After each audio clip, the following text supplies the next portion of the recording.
Binary থেকে hexadecimal দেখলেই কি কঠিন লাগে? অনেকে মনে করে এটার জন্য অনেক কিছু মুখস্থ করতে হয়। আসলে না, আজ আমরা মাত্র একটি নিয়ম ব্যবহার করে পুরো প্রশ্নের সমাধান করব। প্রশ্নে আমাদের দেওয়া আছে 1011011010111। এটিকে হেক্সাডেসিমেলে রূপান্তর করতে হবে। চলুন ধাপে ধাপে করি। প্রথমে একটি নিয়ম মনে রাখুন, হেক্সাডেসিমেলের বেস হল 16 আর 2-এর 4 ঘাতের মানও 16।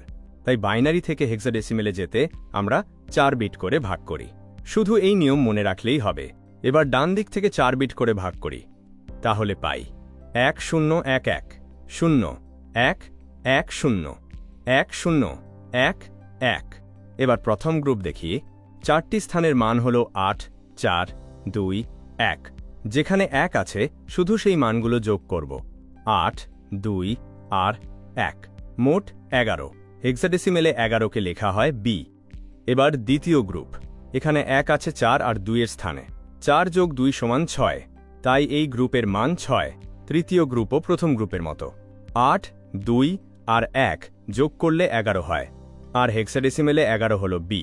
এখন সবগুলো মান একসঙ্গে লিখি।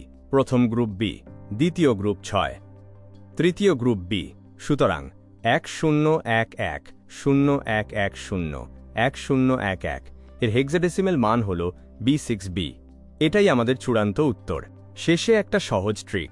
অক্টালে যেতে 3 বিট, হেক্সাডেসিমেলে যেতে 4 বিট। মনে রাখুন, 4 বিট মানেই 1 হেক্সা অঙ্ক, তাহলে আর কখনো ভুল হবে না।